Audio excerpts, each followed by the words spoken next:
Fight week. Dolidze versus Imamov. Imamov. Holy, that dude's last name is hard to pronounce. You know, it's funny. Up until about 2 weeks ago, I believe. Yeah, about 2 weeks ago, I was thinking, here we go again. Another mediocre fight night card, another mediocre main card, mediocre prelim events. Don't really care, just UFC filling out their contractual obligations. But then I really thought about it and I was like, you know what? This main event's actually not too bad. And the co-main event is a banger. So while the rest of the fights I don't really care about too much, for a fight night card, if your main event is pretty decent and your co-main event's a banger like this, Moicano and Dober, can't really complain too much. So let's talk about Dolidze versus Imamov and then Moicano versus Dober. Again, fucking banger of a fight. I cannot wait for that. I'm actually more excited for that fight than the main event. The first thing I do want to say before I get into the breakdown is that, okay, we have the two guys right here, and I already told you, I do think this will be a pretty decent main event. I don't see championship potential in either of these guys. Top 5 material, yes, I do potentially see that. I've seen both of them fight, so I do kind of think that. But championship material, I don't really see it in either of them. Starting with Roman Dolidze, let me just say this because I remember watching this fight live and I did just rewatch it recently as well again.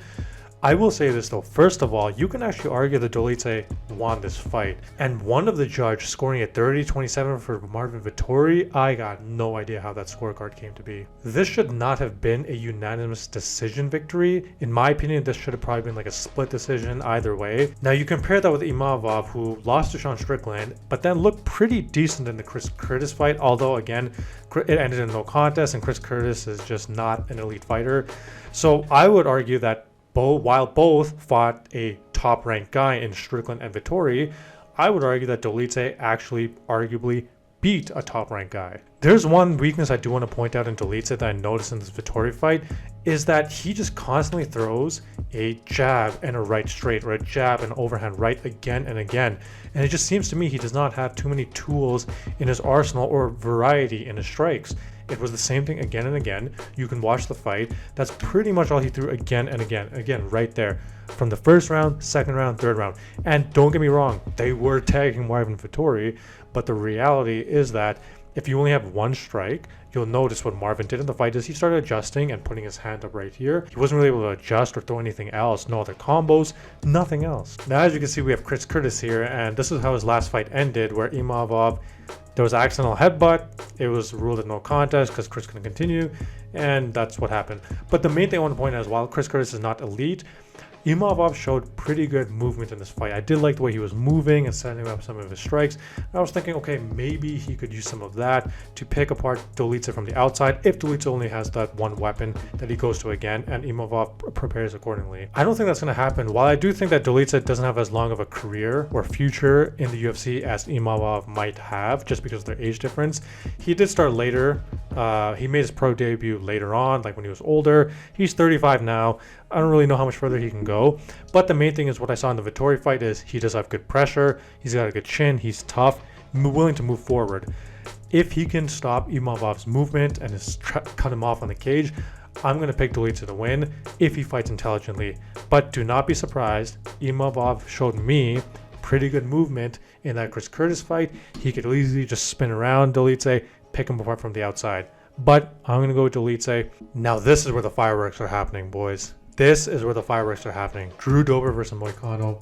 Really intelligent matchmaking by the UFC. Without them, let's be real, the card, I don't know how good it's going to be. I'm not too interested in the rest of the fights. I'll still watch them, but I'm not really too interested. This fight, let me just say this right now, I'm anticipating does not go past round 2. I think within 2 rounds, this fight's over. One of them is getting the finish. Now their last fights, I'm going to be honest. Moicano, Brad Riddell, Drew Dober, Ricky Glenn. 2 guys who are really not very relevant in the lightweight division. Brad Riddell really needs to retire. Ricky Glenn, who the hell is he? Let's be honest. I think that honestly, Drew Dober has quite a few submission losses from what I remember. And I will say this, I think that while they're standing, it's going to be really fun and exciting. But I think that Moicano is going to be a little bit smart. Do whatever he can to get the fight to the ground, whether it's through scrambles, takedowns, from the cage, whatever it is. I do think he's going to get Drew Dober down and submit him. If Dober can keep it on the feet, I do think over 3 rounds, he's proven to be such a tough dog that I do think he can do it and TKO Moicano. but I just don't think he's going to be able to do that.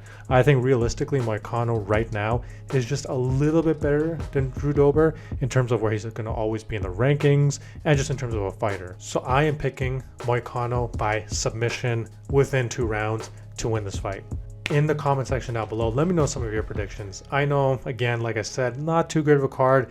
At the very least, let me know your co-main, main event predictions, stuff like that. Leave some comments, like the video if you end up liking it, and subscribe for more content similar to this. Check out some of my live streams. I stream on a weekly basis. Come join me whenever I'm doing that, and check out my channel for other content you might like. So catch you guys later. Peace.